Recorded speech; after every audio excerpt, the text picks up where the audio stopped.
Good afternoon and welcome everyone to our June Sparkle presentation. We are featuring blues musicians today. It's going to be very exciting and just in time for Silver Spring Blues Week, so that's great. I'm Doug Gaddis, the Executive Director at Silver Spring Village, and we build a community to support older adults who wish to continue living in their homes and neighborhoods of choice. And we do that through providing direct services, about 3,000 of them a year, provided by volunteers, and also about 600 educational, social, recreational, and cultural events. And this is one of the projects that we do that is shared with Silver Spring Town Center, Inc. And we are so pleased to be here. And I'm going to stop talking and switch over to Lisa Martin with Town Center, and she will be able to give you the skinny on what her organization does and introduce our guests. I'll give it the skinny and we'll chew some fat with some blues artists, some of the best blues folks in town and nationally known as well.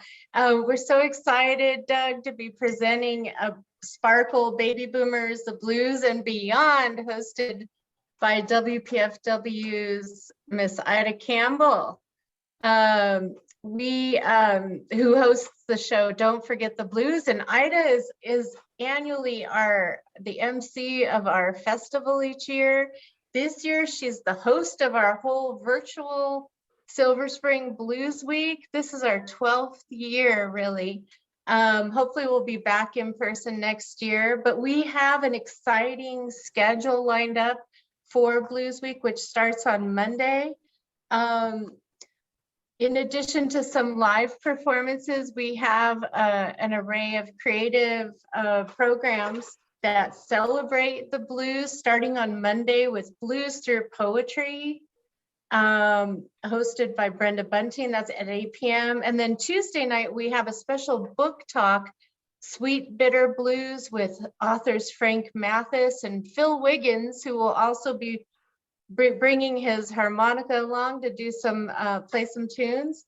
So that's Sweet Bitter Blues, their book talk on Tuesday, also at 8 o'clock. Wednesday night at 8 o'clock. We're doing 8 p.m. We're doing it a little later to catch folks, since it's summer now and people are out. Catch them when they get home so they can take part in these virtual events on Zoom. So Wednesday, we have a blues movie night. We're going to be watching a blues classic film, Crossroads. How many of you have seen Crossroads, the blues film? Yes. I think some of the blues guys must have seen it. And that's, we'll have a post-film discussion hosted by Professor David Rothman, and who is also a blues man with Cooking with Gas. And then on Thursday, we have a blues comedy show at 8 o'clock. And then Friday at 8 p.m., we have a performance of the Archie Edwards Blues Heritage Ensemble. And then on Saturday, we have a special performance of the Bobby Thompson Band at 2 p.m. And at 4 p.m. is our final event.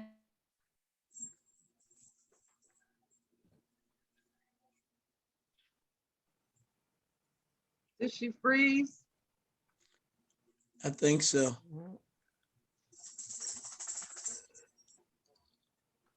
Maybe she can call in.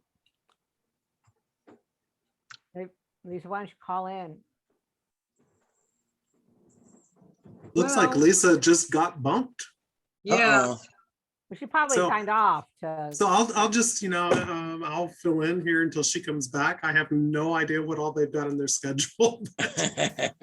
We could just make up some things and then she would have to live up to it a little bit later. Make it Oh, work, that would right? be mean. Make it work, right, Doug? Yeah. So she's coming in from California. So I don't know, perhaps Ida, would you like to just kick things off with the program and step in for Yeah, Lisa I'll and do finish. the introductions? I will. Hi, everybody. I'm Ida Campbell from WPFW Radio in Washington, D.C. You can listen to me every Friday, 12 noon to 1 o'clock, giving you all the best good blues, good vibes, good news. at 89.3, 12 noon to 1. Again, I tell you, I love the blues, have loved the blues since a little girl, because that's what my daddy played. He played blues and country music. He was from Chicago, Illinois. And when he passed, I ended up getting all of his, believe it or not, his cassettes and albums, and his cassettes that he recorded were all from Nat Hi. Turner. Why don't you call in? I know, why don't you call in? Oh, she's talking to Lisa probably. From Nat Well, Turner Who's hosting? and the Gator from WPFW, and the Bama, Jerry the Bama, that actually played on WPFW. Lisa, you back? Yeah, sorry about that. I don't know, I lost the connection. So, but I will turn it. I didn't know if you took off with it, Ida. I know you Yeah, I got just things under started talking control. about. Oh, no problem. So take it Um, away, Ida. I feel like we're already at the festival. He says that every time. So I was just letting everybody know how I got involved in the blues and what have you. And like I said, from a little girl, I basically took it over from my dad. And then just loving the blues, loving the Bama, Jerry the Bama. I tell you, he kept all that music and he left it for us, but the only child that wanted it was me. And the blues has been a part of my life for a long time. And I am so happy to be on WPFW because I have no radio experience at all. Never had. Now I'm a retired federal agent of 20 years. I worked undercover with drug enforcement for 3.5 years in Baltimore. So I have a varied work experience in different areas, and music is one of them. So I got hired by Bobby Hill, who was the general manager of WPFW. They asked me, they said, I love music. So they said, well, Chester Chichester decided to retire. And he had a blues segment on the Blues Strip, which runs Monday through Friday. And I auditioned really quick because I get kind of long-winded. So I auditioned and got on there, and I was filling my car. I remember because I was filling my car with gas. I almost dropped the gas nozzle when they said, "Oh, you're hired." I'm like, "What?" I mean, especially with not having any experience, but I did have to do a demo, a 1-hour demo as if it was my own show. And they said, well, we were going to put you on Tuesday, but we're going to give you Friday. I'm like, yes. So that's where it all started. And then I'm going to graduate into how I became a part of the Silver Spring Blues Festival. I met Alan Bowser and Jazz, who you all know, who helps bring in the talents for the festival. And we were sitting around the table talking about the festival and what they were going to do. And I said, oh, I got to be a part of this.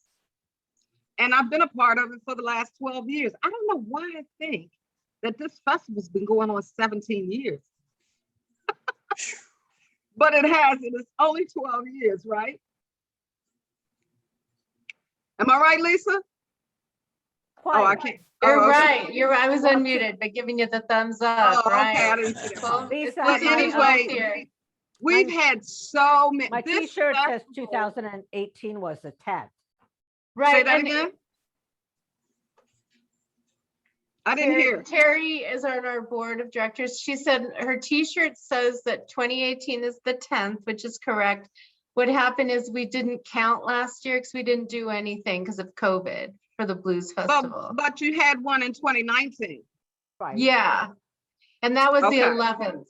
So Okay. 2018 was the 10th, as Terry said, and then 2011 or sorry, 2019 was the 11th. And so we're counting, this is the 12th. We almost didn't Right. count it, but then we thought we should, so. Okay, well, I tell you, I'm just so happy that, well, if you did count it, you would put 2019, no, 2020 COVID, but I do want to say that, I'm just so happy to still be a part of this. And I tell you, I wanted to be a part of the whole week, including today, because it means so much to me to still be here and still representing the blues and beyond. And so I was glad when Lisa suggested that I be here the whole week. And I'm like, yeah, I'm not back at work yet. I'm still getting paid. I'm not going to say that too loud, but I'm not back at work, but I'm still here for the Silver Spring Blues Festival. That's what I want to say. And we have a full week of people, and Lisa's already given who those folks are. So without further ado, we're going to just jump right into it. And we're going to, and because Mark, hopefully Mark will be able to come back in and talk. But we do have Jay Summerall here, and we're going to go ahead and start off with Jay Summerall, one of the finest harp men I have. Harp, some people say harp, some people say harmonica, but I'm going to tell you, this guy, right, he is a phenomenal harpist, blues harpist, who has played with so many people across the board, across the country, so many notable people. And so with me saying that, he has Jay has over 40 years of playing that harp and being with other professional people. So I just want to make sure that we give people their kudos and their flowers while they're still living. And I present to you Jay Summerall. Hey, Jay, can we give him a hand? Hello.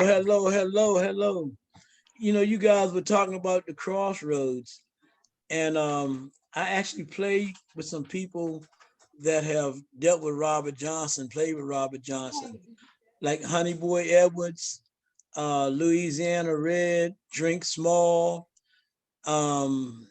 just a whole lot of people out in Washington State. I went and toured at Centrum Blues Week out with Phil Wiggins and John Cephas. And I met a bunch of these guys out there. And then I've done the Mississippi Valley Blues Festival with Junior Wells and Guitar Shorty. And I know a whole lot of musicians. So I've run into a lot of musicians in my life, playing music. But I started out with my grandfather. My grandfather played, and I was a little kid, and he gave me a harmonica, and I used to mess around with it. I always kept it with me. And I would listen to him play and go sit around with him and try to play stuff. And he said, one day you're going to get it, And I just never gave up on it. But in the neighborhood I lived in Rockville, there actually was this guy named Big Cliff. He would have jam sessions in his backyard where Mr. Warner and my grandfather and a whole lot of guys would sit around and they played blues. And that's how I got into the blues, by listening to them. And then friends and family, they owned a bunch of juke joints up in Gaithersburg and Boyd's, like Oak Haven Park, one called Dewdrop Inn. And then there was Johnson's Park in Emory Grove. And it was part of the chilling circuit. Like people like Etta James, James Brown, Coco Taylor, Little Richard, Chubby Checker, all these people actually played in Montgomery County. They would come from down south and make their way up to Chicago. And I don't know, it was always around. My mom and them, they had a little women's club because they played baseball and softball, and their softball crowd, their softball had a club that they used to make money by having dances. They call them dances and stuff like that. So they would have a ball game and prayer meeting during the day, and then they would have a dance at night. So they would hire a bunch of different bands too. So I was always around blues. And even in around the house, like on the weekends, they would sit around and play cards. Everybody's play spades and tunk and all kind of card games, but they would have blues. All you heard was just good blues all the time. But I never knew that I would be playing music like I do now. I never planned on it. I just did it because I loved it, you know. And money started to come in. I said, "Oh, this is a good way of making money." You know? So I just took it, but I never wanted to feel like a job, you know. If it gets to feel like a job, I don't think I like it as much. So I try to keep it as low key and not make it feel like a job. But Mark Winter and I have been friends for years, and he was one of my big influence that really gave me a big boost, you know, boost me up. But because he's a real hot harmonica player, and he's always been a good friend, and he would help me out a lot too. And I used to go see him at the Psychedelic. They used to play at the Psychedelic a lot. So I was friends with all the guys in the Nighthawks and all that stuff. But we still meet each other on the road sometimes and hang out. I remember in South Carolina, I guess a couple years ago, I ran into him down there, and him and Johnny Castle and I hung out, you know. But it always feels good like to run into him on the road and stuff. But we used to do like the college circuit too. Also, I was traveling with this band called Silver Spring, which we played a lot of junk blues, and we would go like to Blacksburg, Petersburg, and do the whole college circuit, you know. And a whole lot of bands from DC would do the same circuit. So we were running each other on the road. And it's been a great life. It's been a great life. Yeah. Well, I tell you,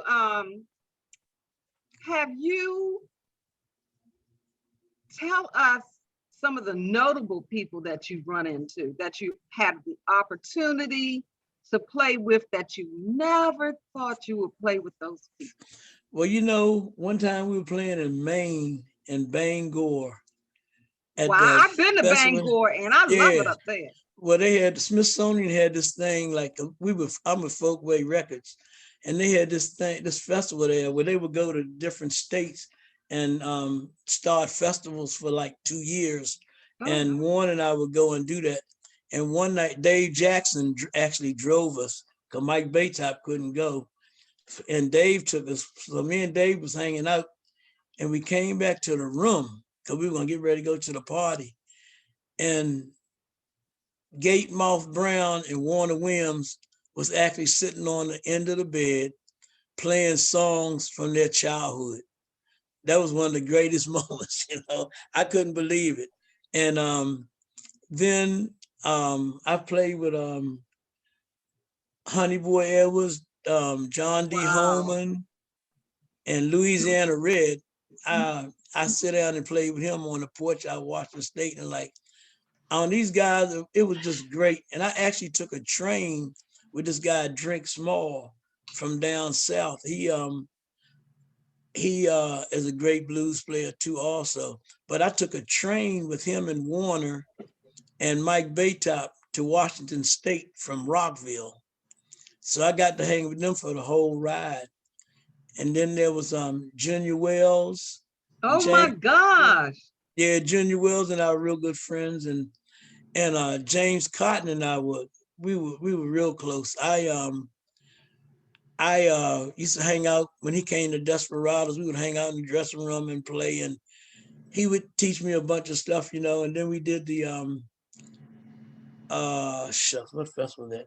Up in the Poconos Blues Festival. We did that, and then he played in Gaithersburg. So I would meet him in a lot of different places, you know, and we would always Are you hook up and speaking hang about out. Junior Wells?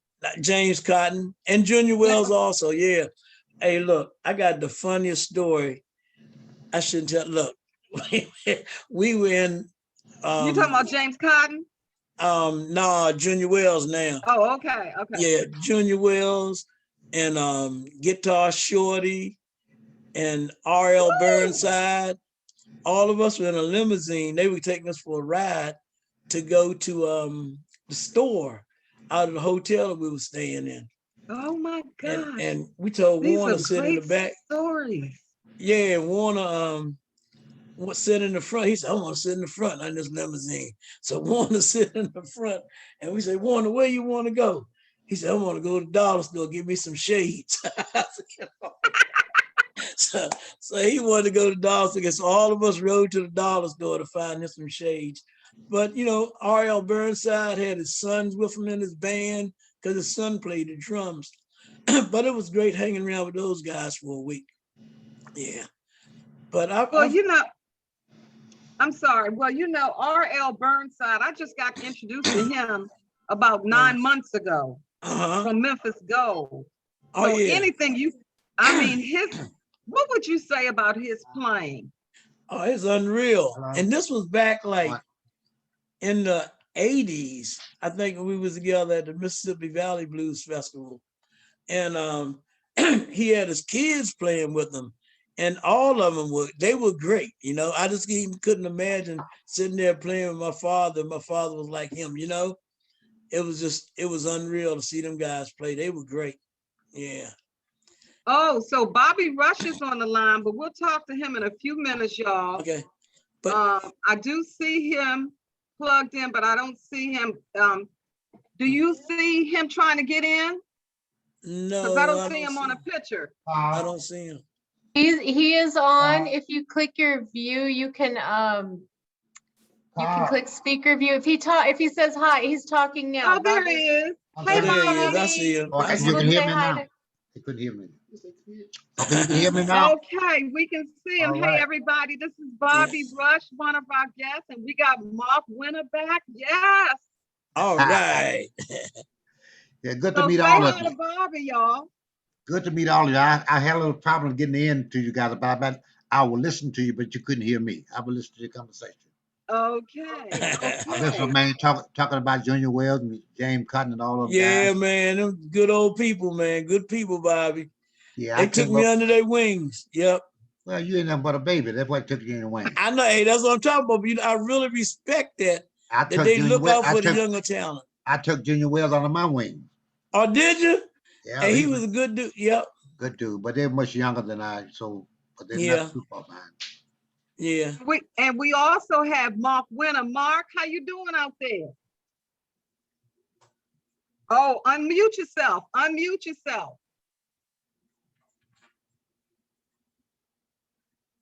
Can somebody unmute him?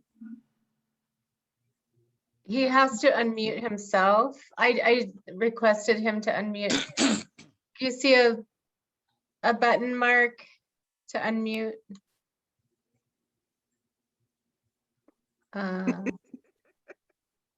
We got Pat Branson.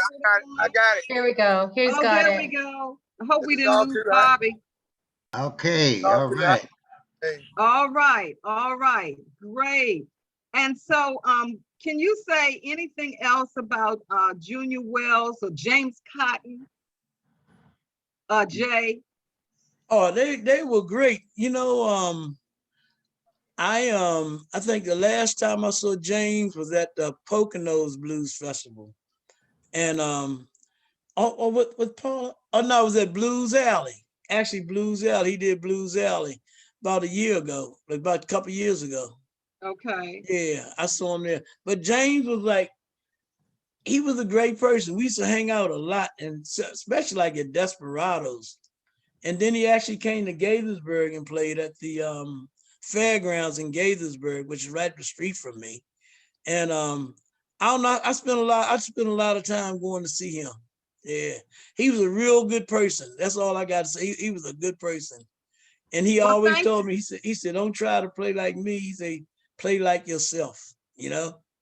And that's what I always did, try to play like myself. Well, I want y'all to know that we have 3 phenomenal harp players on this Zoom. We got Bobby Rush, who has won his 2nd Grammy. Yes. Congratulations, Bob. Yes, Well, I thank am you. I so saw that. happy for Congratulations, him. man.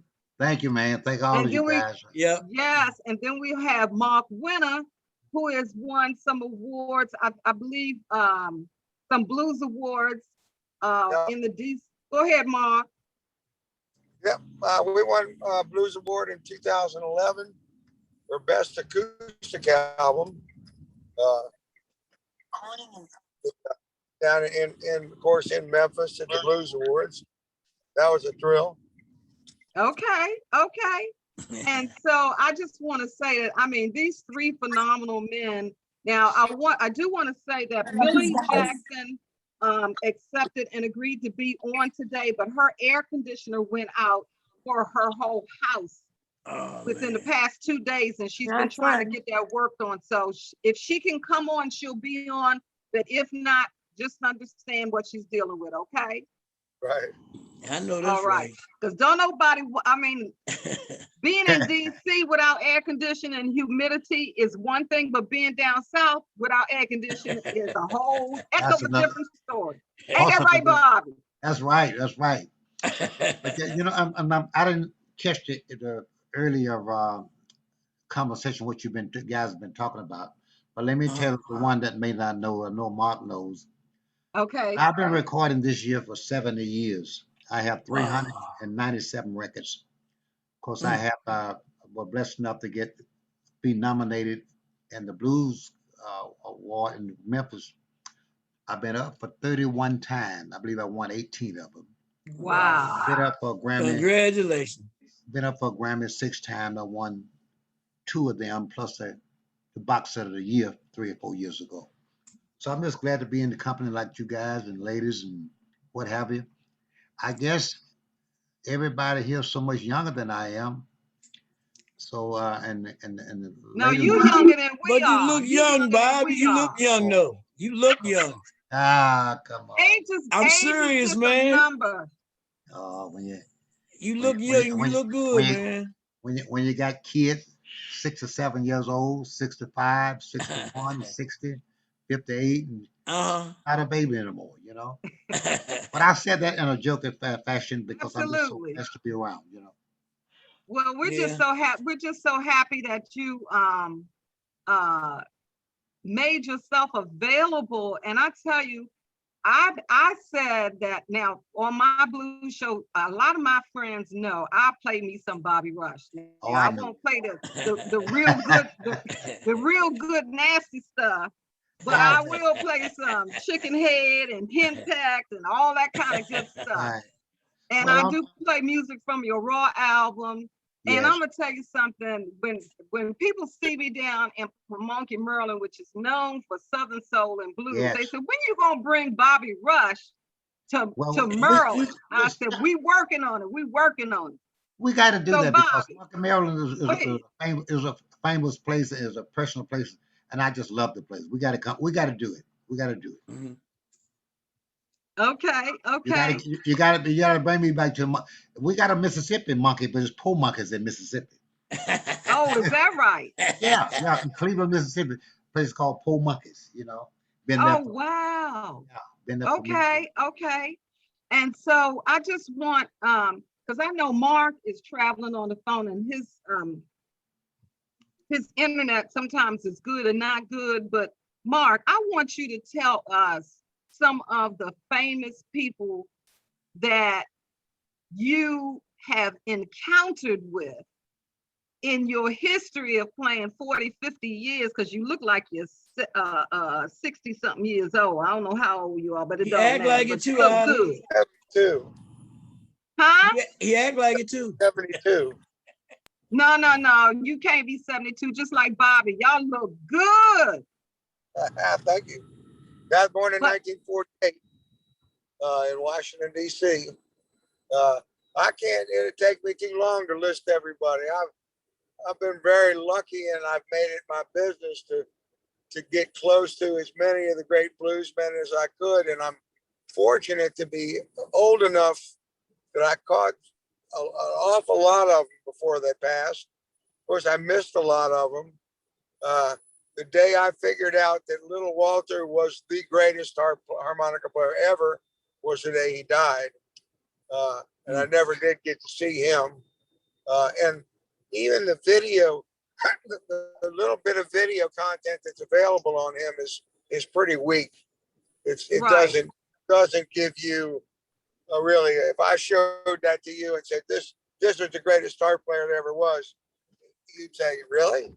But if I played you some of the stuff and you could hear it, you would understand. And all of us, it's pretty much like Chuck Berry and Jimi Hendrix for guitar players.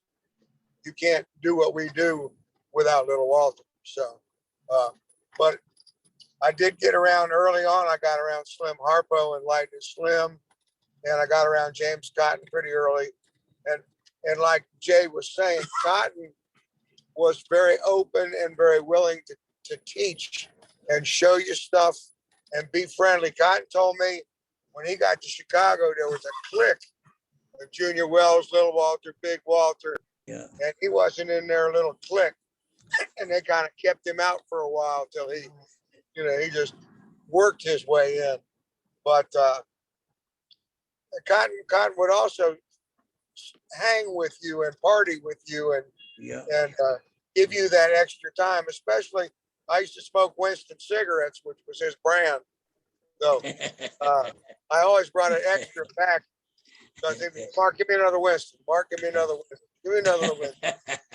And other things too. But I was on stage with him at the Cellar Door one time, and he wanted me to do the back and forth thing. He's going to show me something.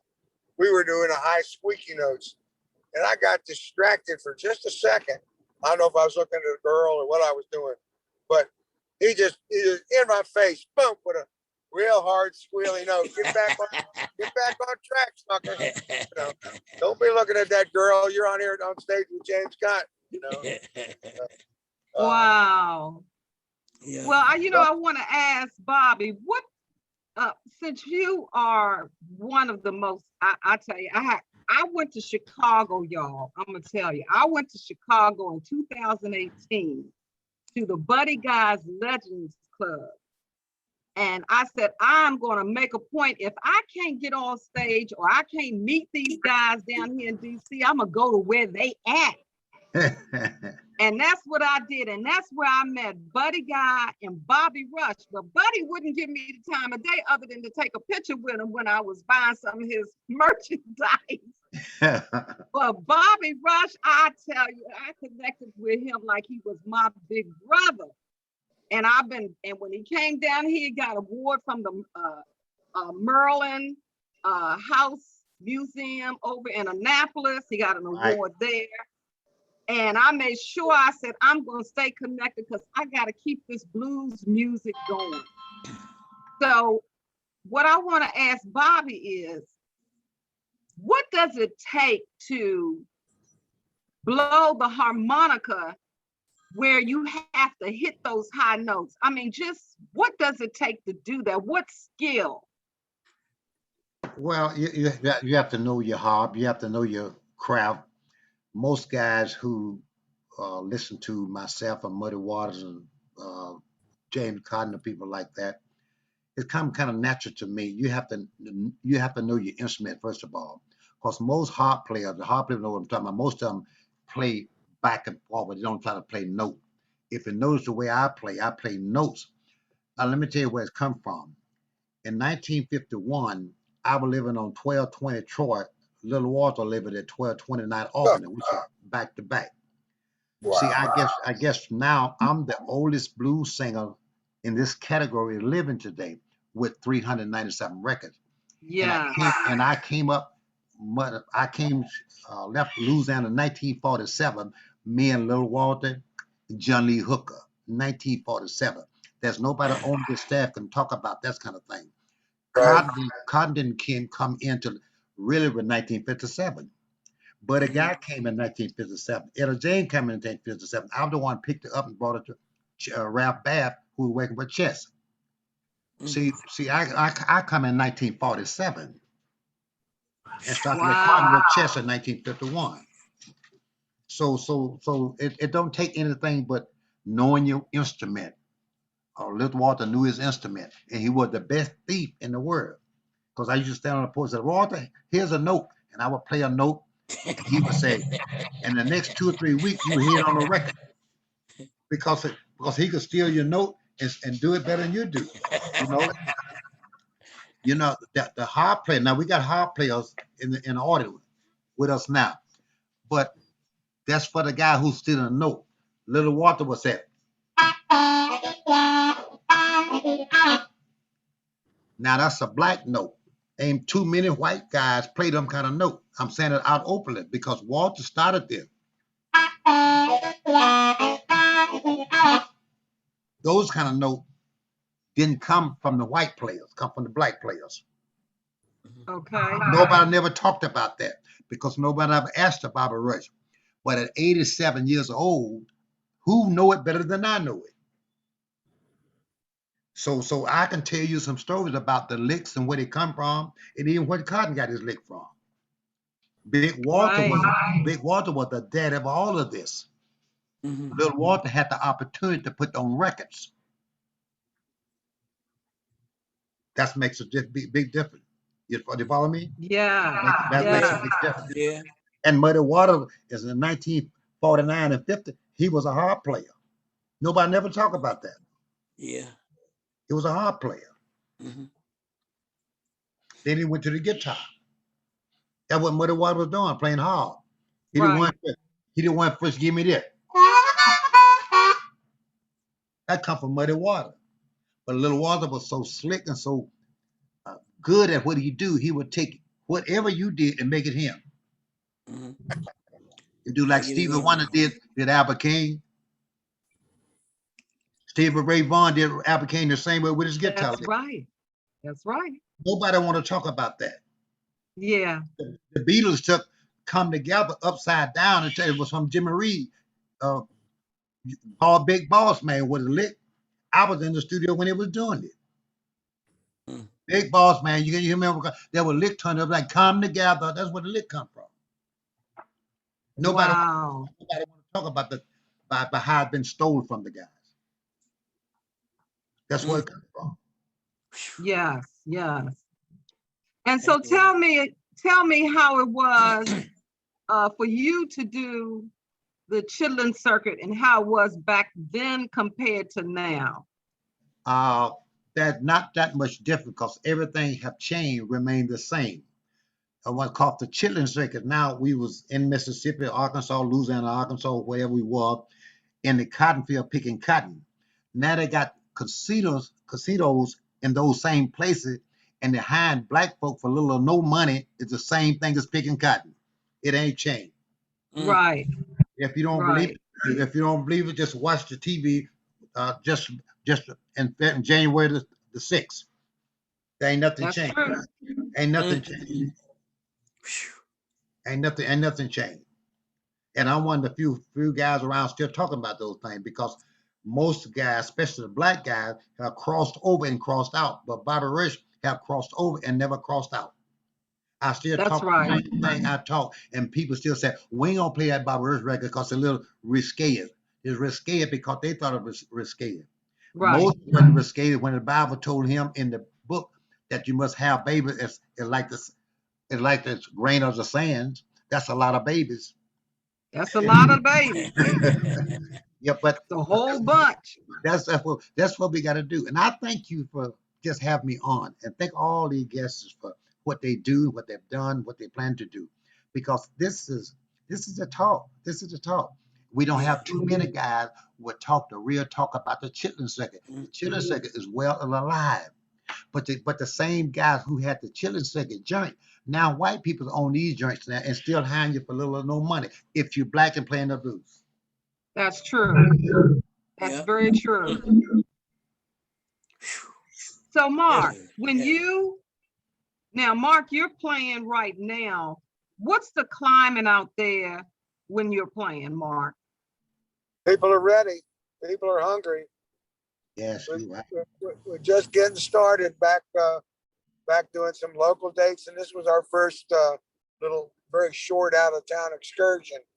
And people are ready to have some music in their face. They're tired of looking at the computer screen to hear their people.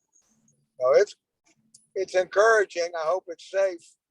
You know, I'm pretty sure, you know what, if the rest of the nation and across the globe go ahead and get the shots that they need, and people, other countries that are already at 78%, 70 to 80% where the shots have been given, go ahead and help the third world countries and other places, I believe we'll be where we need to be to fight this pandemic.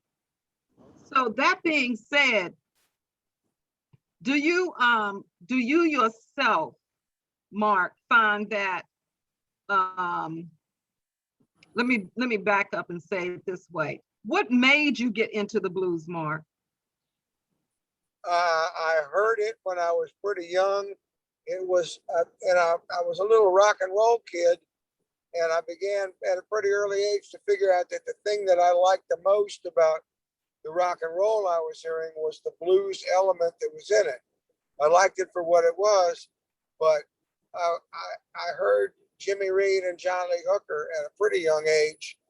And when I heard Elvis and Carl Perkins and that stuff, I could hear that they had been listening to the blues. And I liked that honky tonk part of what they did, the hillbilly part of what they did. But what I really liked was that bluesy thing. And I didn't think white people should be playing blues for the longest time. And then I started fiddling with the harp and wanted to play it. And I wasn't sure, well, this is kind of against what I've said out loud. And then I heard Paul Butterfield in 1965. And he wasn't just trying to ape something. He wasn't trying to directly copy something. He had taken that and he was being Paul Butterfield. And I said, well, I think I can do that. That gives me kind of a reason to proceed. And I kind of dove in head first and started trying to play my version of, the persona that I see myself with, you know, how you have the rockabilly guys that were hanging out at Sun Studio. You know, Elvis and Carl Perkins must have seen Junior Parker and Howlin' Wolf and those guys in and out of the studio at some point. B.B. King talks about, you know,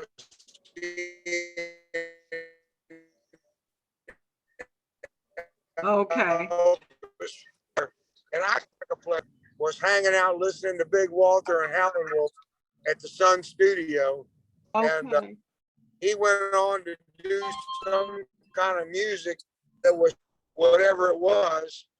And it would come out, I guess, a little more like a rockabilly blues, but with amplified harmonica. And that would be me. Wow. I mean, just to hear you talk about, so you actually got to meet these guys that you're talking about, Howlin' Wolf and the rest of them?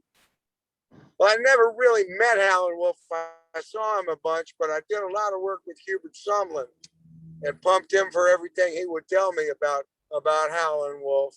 Hubert traveled with us a bunch. I got to play with an awful lot of my heroes and got to meet a bunch of them. The first time I got to really play with a real blues band, Slim Harpo and Lightning Slim played the Scene in New York in 1970, not long before Slim Harpo passed. Right. And there wasn't anybody there hardly at all. And I was a pretty smart aleck little guy.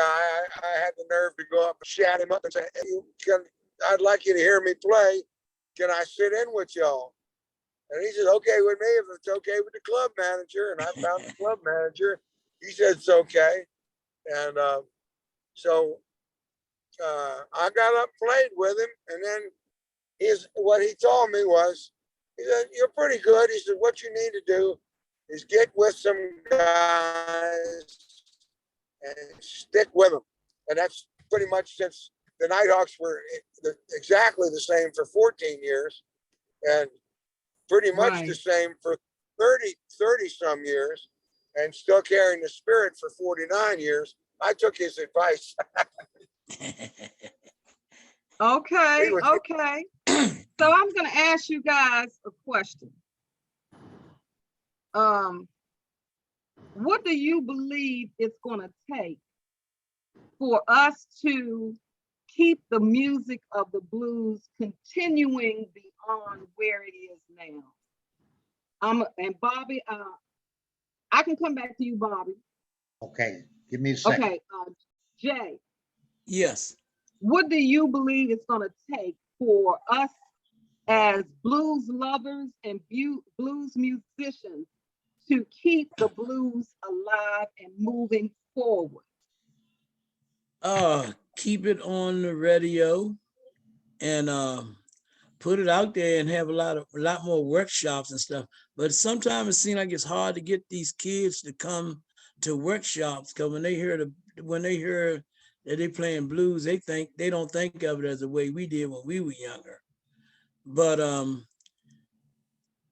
I don't, we just got to make them believe. But matter of fact, Phil did a thing at a school, and after the kids heard it, they liked the harmonica. So we got to get out there and play out in public and let the young kids hear it. I actually do a lot of funerals, and then I have kids come to me and ask me, say, man, how'd you learn how to play that, And they say, that's a cool instrument, but they actually like it. But you got to get out there and show what you got to show kids and let them listen to it, A lot of Right, kids don't hear it. They don't hear it all the time. Like on the radio, they don't listen to the blues, but you got to find a way to get it out there so they can hear it. okay, that's a good point. Mark, what do you think? Well, the one thing is blues is always evolving, always changing. It's always been a dance music and it's always been party music. So it has to evolve into the grooves of what's going on. I mean, that's one of the reasons that Buddy Guy and Junior Wells and Bobby too played that funky beat stuff in the mid to late 60s. I was trying to play fraternity parties. People wouldn't dance if you played a good shuffle. They only danced if you played the funky beat stuff. And you listen to Hoodoo Man Blues, you hear Buddy Guys playing all those little James Brown lines, and they're doing a 12-bar blues to it. And so I based a lot of the initial stuff I did on that. I think somehow blues has to be contemporary and still acknowledge its history. And there's always going to be people that are going to go back and back and back and back and see as far as they can where this stuff came from. And there are always going to be people pushing it as far and far and far away from that as it could possibly be and still be called the blues. So it's always Right, running in both directions at the same time. Yeah. okay, Bobby. Did I lose him for a minute? I don't see him. Yeah, I think so. I don't see him. Hold on a minute. We'll But wait for him to it's come gotta back. be more stuff done in the schools. Like down in South Carolina, we went down there to play, and this guy, Shrimp City Slim, he had a program where we played in a school auditorium, and they actually brought 5 busloads of kids in to hear it, and they were dancing and jumping around. They had a blast. But things like that have got to be done. It's got to be done in the schools where kids can actually hear it, And it's got to be consistent. Yes. I think who was that? Dr. Feelgood had a program in DC like that I actually did, in Oh, you're blues in the talking about schools. blues in the schools. In the schools, yeah, stuff like that has to be done to get it across. Kids actually, they glad to get out of class, but they actually paid attention,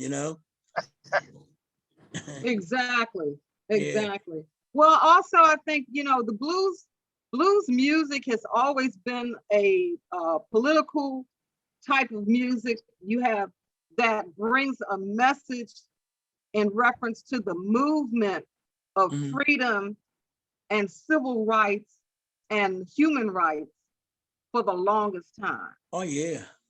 So I really believe, in addition to that, we have to get not only the elementary, middle school, and high school, but we also need to get the millennials involved in blues music to keep it going.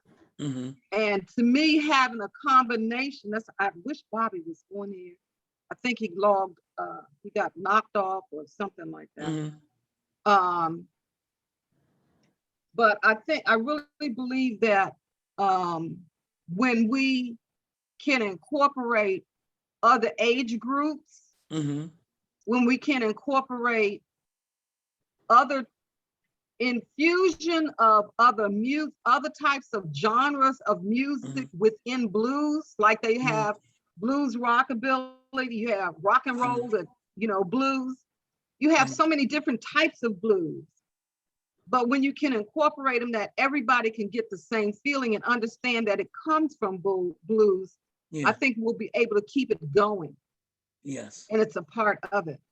Mhm. So I wanted to, it's about almost 3 o'clock right now. So I wanted to go ahead and say, Jay, do you have anything else you want to add? And while you're doing that, I'm going to see if Bobby can come back on. Okay. Okay.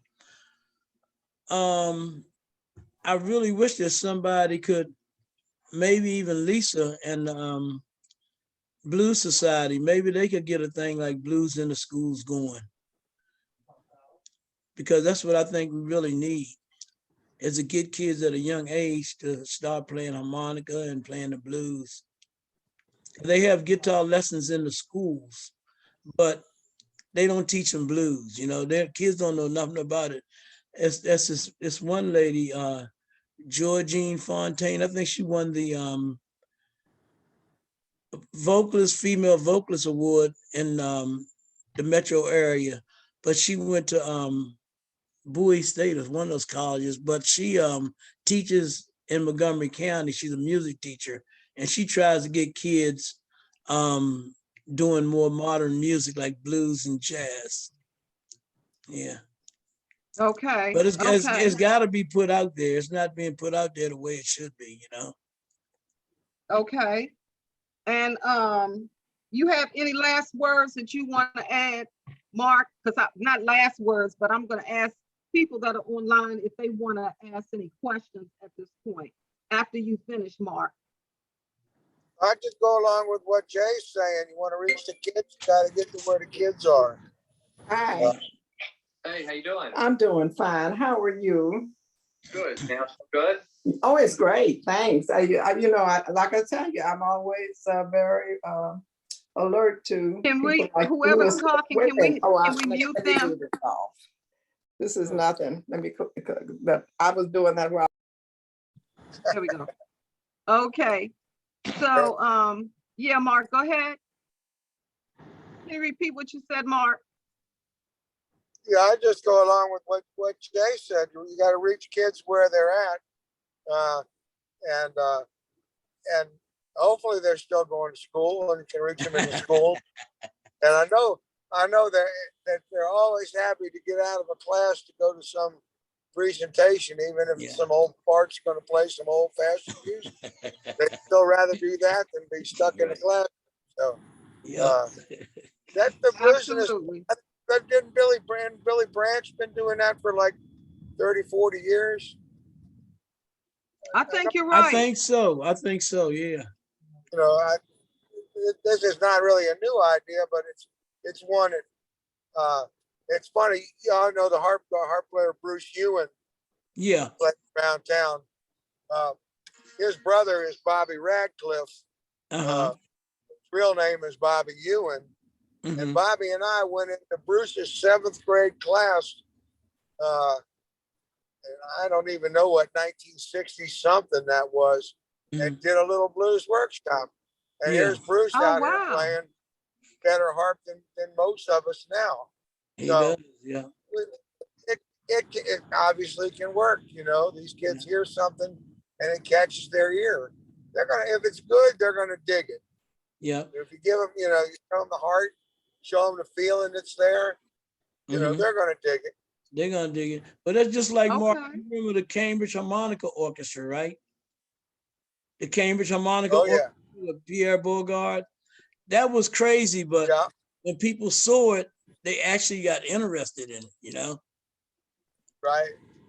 Okay, so I just heard from Bobby. He said that that they had a surge, so his cable and everything is off. They're having bad weather down there. Mm.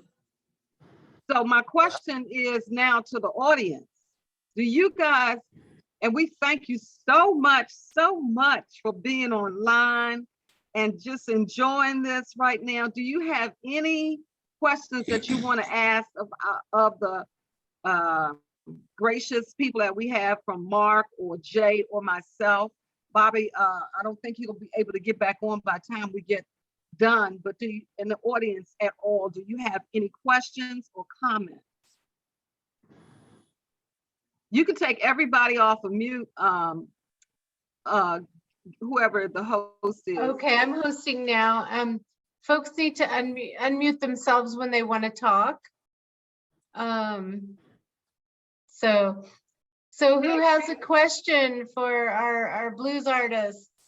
And I saw someone had written earlier asking me privately, how do they keep so young and vibrant? What's their secret? All right, Jay and Mark. I don't look so young and vibrant, and I don't feel so young and vibrant.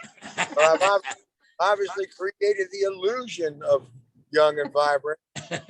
But there's something about just playing music, period, that I think keeps you, Paul, you know, it's just, it connects you to some sort of universal energy that it's like being able to plug in, no matter what kind of music it is.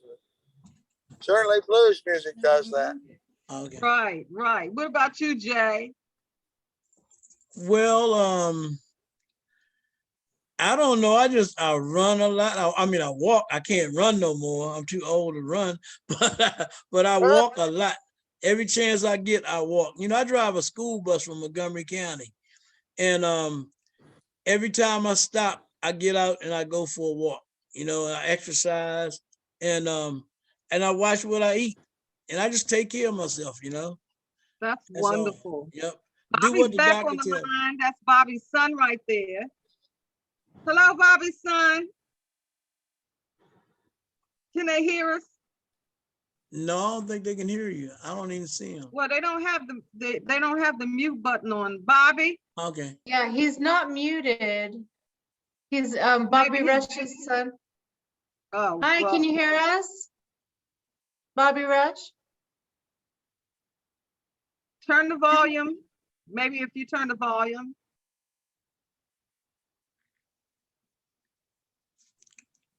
Right. I see they're trying to get it going. And while they're getting that connected, I wanted to mention something that I was going to mention earlier when Jay was mentioning how important it is to get the blues music in the schools. Carol Light commented in the chat. She wrote Activate, but it was a typo. It's Artivate is an organization that sponsors musical artists in the schools. So they are a great organization. They've been doing it for years, first as class acts. Thank you. Oh, that's Right. great. That's great. And then someone asked me directly if any of these blues artists are in our Silver Spring Blues Festival. And yes, they've performed with us and they will perform again. We look forward to inviting them back. Hopefully we will be going live next year this time Right for the on. festival. Okay, Bobby, are you back? I see Bobby Rush, but I can't hear him. I don't know if they hear us. Bobby looks young. Yeah, Bobby looks even younger. He does look young. I can't believe it. I can't. No, the real Bobby Rush looks amazing. I can't believe it. He looks great. Yeah. Hey, Ida, Yeah. Jay, Lisa, I gotta jump off of here. Yeah. Okay, Okay, Mark. thank you Good very much, seeing you, Mark, Mark. as usual. Okay, thanks, everybody. Be safe, man. Okay. All right. Yeah, safe All right, buddy. travels. We'll see you. Take care. Okay. So the other thing, I'm trying to remember the question. Oh, Bobby, Yeah, I had some. there some you problems. go. So Yeah. the question I had I asked, could hear you, but I couldn't see you. okay, the question I had asked Mark and Jay was, what do you, I talked about how the blues music is very, very important to the different political movements that have come along for a long time dealing with politics and civil rights. So my question was, what do you think, Bobby? How do you think we can keep the music going and keep it more in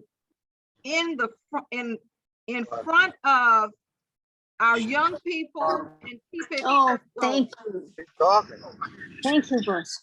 I think that we I know you do. You have to start using it. I know. You have to different start things. using Hold on, it. Bobby, hold on. Yeah. Della, Okay. you be muted. Can you mute Della?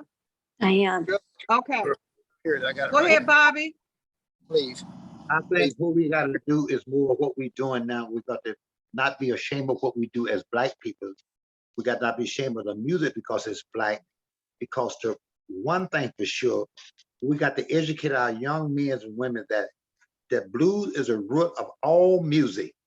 If you don't like the blues, you probably don't like your mama. And that's the true thing about it. And we Right. got to, although we're doing the blues, but we got to mortify ourselves in our music and the way we do it, the way we approach it. It's the same thing we done the Zoom now. 25 years ago, we couldn't do Zoom like this. That's Mortify- right. Let me kind of demonstrate what I'm talking about. When I was a boy, we was raised on a farm where we didn't have an inside toilet. We had to go outside to the outside toilet. And they stink, didn't smell good. Now we got inside toilet. In my house, I have 9 bathrooms. They smells good, but guess what? Whatever we did in them then, we still doing them now. That haven't changed. So we got to mortify our music so we can grab the young people. Although the story is the same, but we got to think about the young people and what they like and what they don't like. Not this is what it is. We got to mortify ourselves.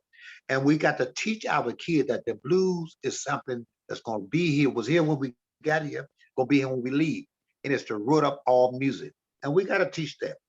Just like he was saying earlier, we got to bring some harmonica back, not just because I'm a harmonica player. We got to bring the blues back to people because now it's brought back in another form. The white guys are bringing it back and the white ladies are bringing it back in form. And now it seemed to be accepted when white people do the blues more than when we do the blues. Right. About That's the, right. Yeah. When I sing Sweet 16, it's different when a white guy sings Sweet 16 because it's, you know, it's just, and then when they sang it and playing it, they don't get credit for which it's come from. Let me tell you something. I remember 56, it could have been a little better than that ago, years ago, when they invented a wah-wah. They invented a wah-wah so the white guys could sound like the black guys. Now you got black guy playing wah-wah trying to sound like a white guy trying to sound black. That disturbed me. What we got to do is play the blues, be who you are, do what you do best, and be good at it. That's what I try to be. I try to be good at what I'm doing and what I do, because you don't have to like me. If I do what I do and do it well, you say, I don't like Bobby Rush, but damn, he good. That's all what matters. Exactly. That's right. That's right. And I so hear you, I the hear you. other thing is, I would like to hear from our audience some statements or comments, ask a question from Jay, Bobby Rush, or myself. If you want to do that, just, you know, put your hand up and I'll recognize and call your name. So who wants to be first to ask Bobby Rush anything? Pat?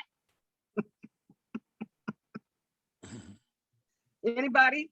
Okay. Hi, I'm Pat Bransford. I'm actually secretary of the DC Blues Society, and I really enjoyed this discussion and hearing from Bobby and Jay, and Mark, and of course, Ida.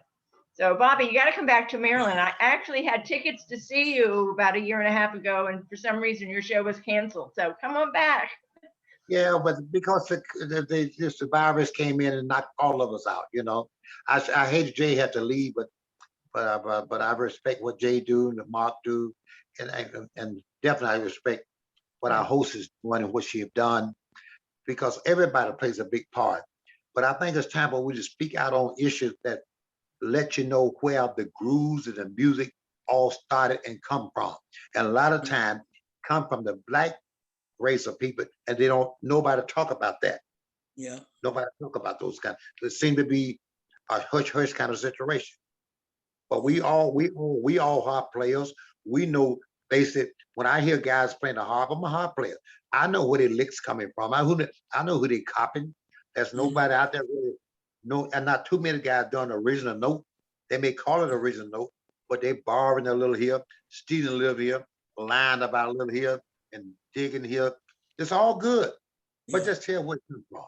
That's all. That's right. And give credit where credit's due. Miss Minnie. I'm one of these persons from the South. I learned or appreciated the blues as a result of being around my grandmother. My grandmother would listen to the blues on, I think it was Friday or Saturday night, coming out of Nashville, Tennessee. There was a white guy. I don't recall his name, but he. I can tell you, WLAC, John Nashville, John R. All right, but he played the blues, and I was one of these children that was sent to South Carolina to live with my grandmother, and I was so attached to her that I would be right there under her wings listening. So I got a chance to listen to Smokestack Lightning, Howlin' Wolf, a lot of Screaming Jay Hawkins, I believe.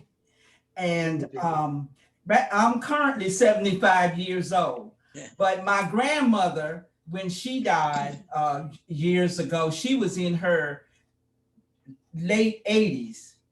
So I was one of these persons that were nurtured by an older person. I didn't know what I was listening to, but I end up, as you all said, if you know the blues, you can appreciate other people's music.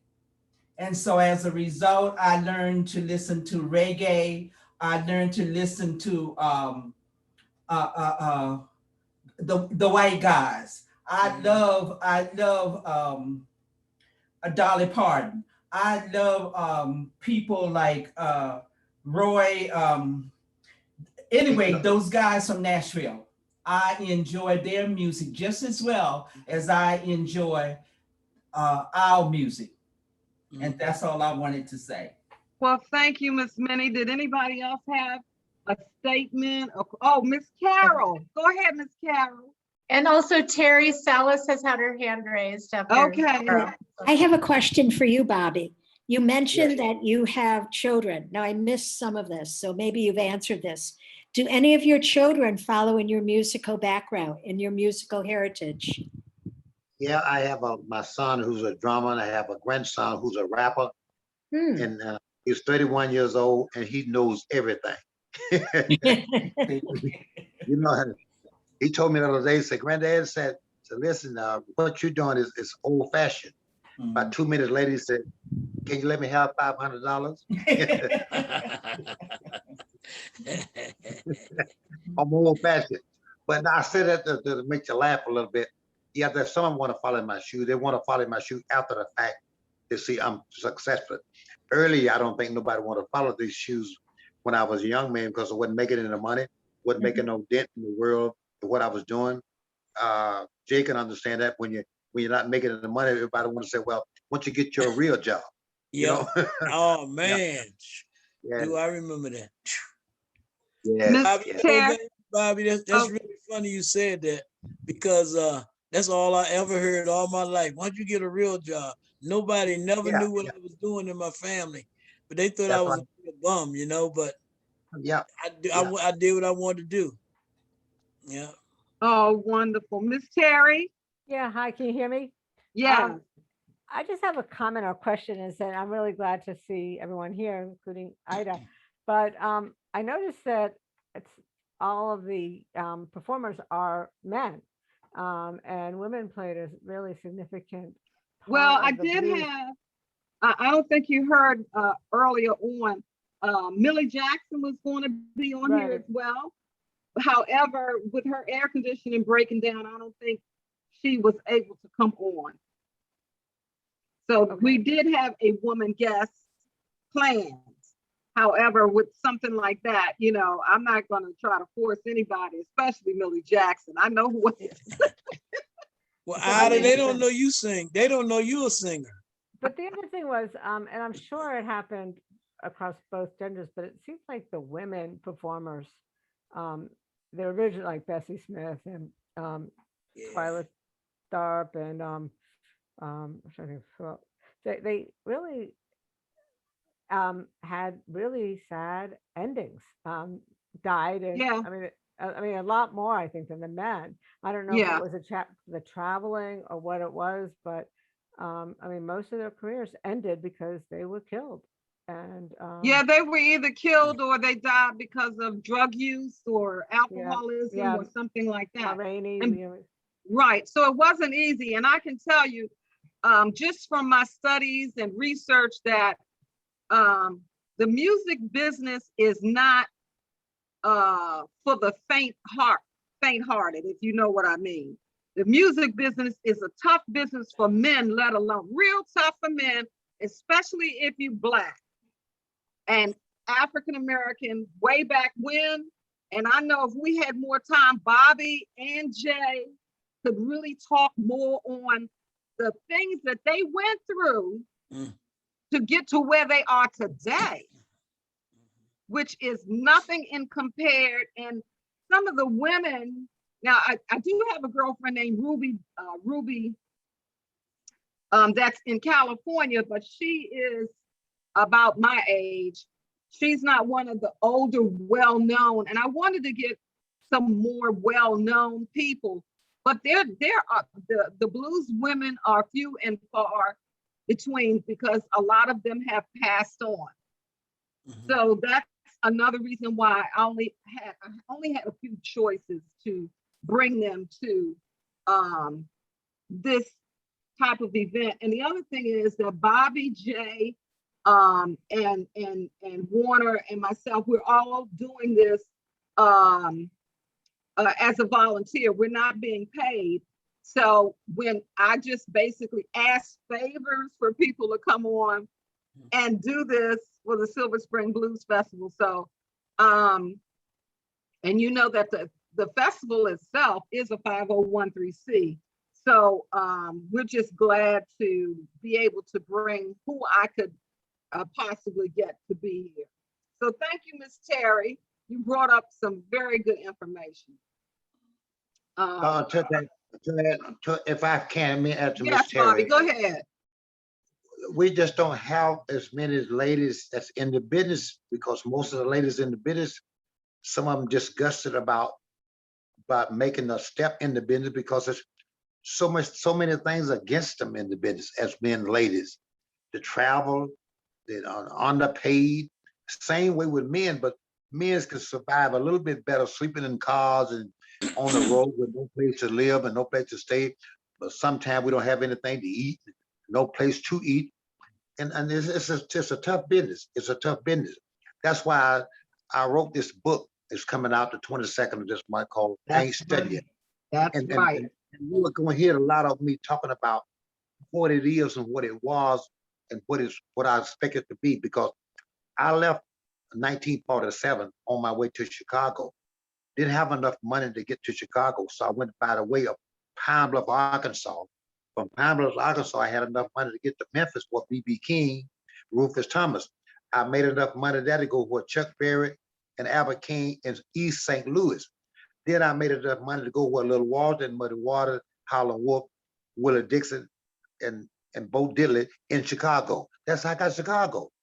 I was leaving the South where I didn't have opportunity to do things and go places that I like to go because I had the white washroom, black washroom, to go to the back door to get something to eat. I thought when I got to Chicago, Illinois, gonna be a better way for me as a black man. But when I got Chicago, J.B. Illinois took me to a place. I got a job at a white club, but all white audience, where I played behind a curtain every night where they want to hear my music, but didn't want to see my face. So to me, it wasn't any better than the South. So being a man, I couldn't holler take that. I wouldn't want that on my sister, my mama, as a lady singing. So I'm telling this lady, it's just hard on all of it. Surely it's hard on the latest blues singer. It's been rough. It's been rough. Okay, does anybody else have a statement or a statement, a comment, or a question to ask Jay, Bobby, or myself? Okay, so I'm gonna ask this question of the audience. What do you think, and how do you think we should go about continuing the blues beyond where we are now? Anybody? Well, I presume that Blues Alley was closed I know it was closed during the pandemic, but that it was surviving. I mean, a lot of places in Georgetown did close before the pandemic. I mean, they were just closing, but Blues Alley was still going strong, and I'm sure it's going to reopen. And so there are venues, and I think that's, one way to address it. Okay, okay. So she's Reopen talking the about, venues when. right. Miss And let me Gillian, I played at the Blues Alley. And I know it's a good club. I played at the Blues. Everything about the Blues Alley was good, but the money, was a little money. right. Yeah, you can go on air. You musicians can go on air, right? And that's not shooting the Blues Alley down. It's just that these clubs don't pay the kind of money that it takes for survive. You know what I'm Right. talking about? You got Right. 4 or 5 guys out. You go in the Blues Alley where they can pay you $500 or $600 a night. You got 7 or 8 guys with you. How much that a night per man? That's right. Oh, That's less than $100 per man. Yeah, and if you can't get nobody to travel on this road with that kind of money anymore. No, you can't even No. get a hotel room for that. Yeah, And now that people don't buy records anymore, are you getting royalties? And I mean, how is that working? Because in the past, you could get money from the record sales. It's not in a record sale. You see what I'm talking about? It's not There's now, not yeah. even- If you don't have a little name, I'm so lucky and so blessed to have a little name. I can live on my name. If I was a young artist starting today, I should have been in trouble because you can't sell records and you can't work if you're not in demand. So what you gonna do? I'm a little in demand now because I think I'm the oldest blues singer around. If I'm not the oldest, I'm the ugliest. So hey. Yeah, no, that's not true. But you know what? I think we're at 3:25. And I want to ask Lisa, do you have any last words you want to say before we end the event, Lisa? Yes, I was going to comment, one way to get the blues out there to the general public, I think that's very effective is through festivals, music festivals, not just blues festivals. As you mentioned, Silver Spring Town Center Inc. is the nonprofit that presents the Silver Spring Blues Festival. But as a young person going to festivals in Europe, I was going for maybe the rock band, alternative rock and indie music. But I saw Buddy Guy and many other blues artists and learned to appreciate them just from that exposure, just by meandering, or people meander through downtown Silver Spring, a lot of young people, and they think, hey, what's this cool music on stage here? And then it's also great to put forward, which we do every year, young people doing the blues. We have the School of Rock doing the blues on our live festivals each year too. So I think doing those kind of cross festivals, maybe the guys would agree, Bobby and Jay, that festivals are a great way to reach people, new audiences. Yeah, it Would- is. It is. If you can find a way to draw more young people, that's what they really need to do, is try to get out to the young people, get the parents to bring their kids to festivals. My kids grew up at festivals, you know, and they love the blues. But that's one thing we got to try to do, is get parents to bring their kids out to festivals and let them see what it's about also.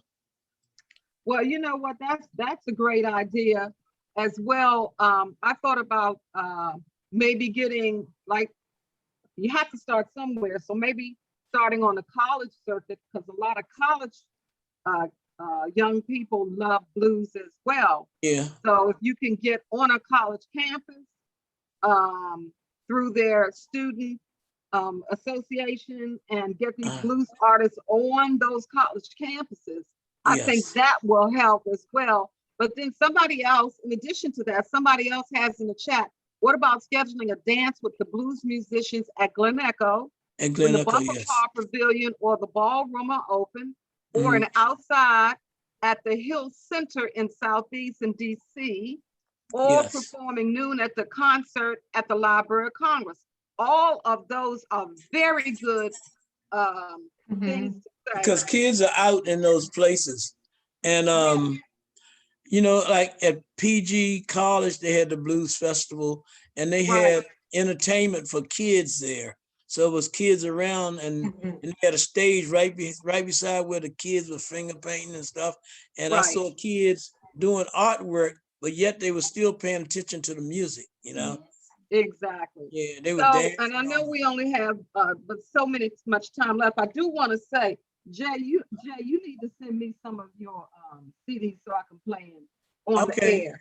All right, okay, baby. And also, Bobby, Bobby does something called 2 Bobby Rush solo shows live stream via a mandolin. And it's an intimate night of stories and songs. I miss that.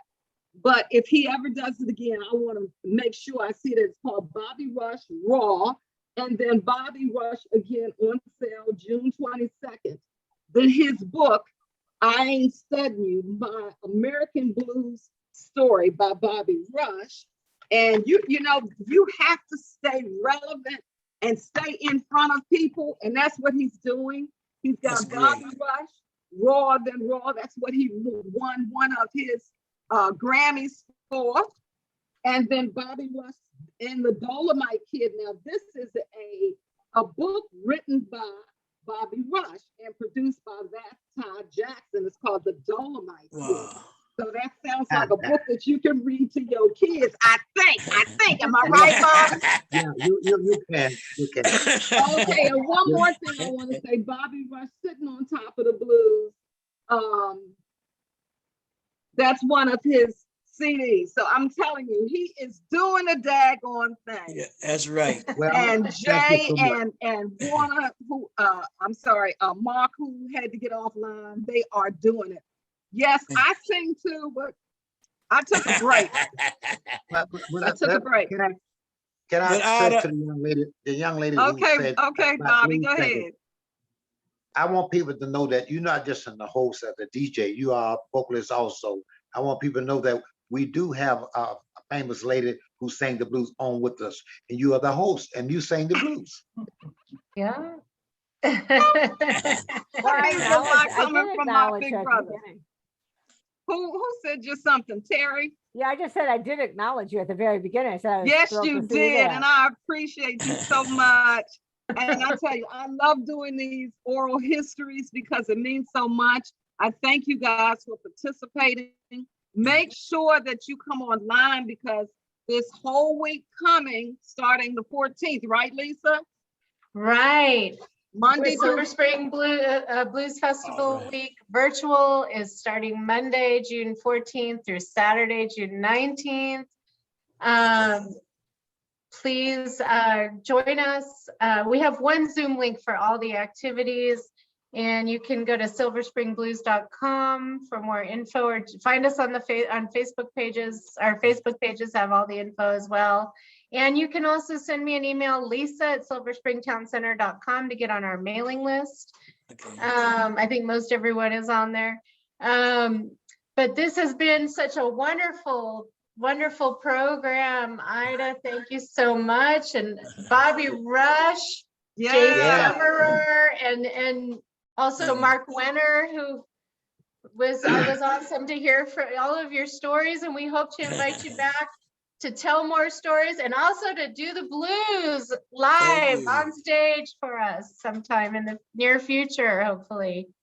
Thank you. for Okay, having and then us. one Thank other you. thing, somebody said that Glen Echo often has regular blues dances and blues classes with live Yes, music.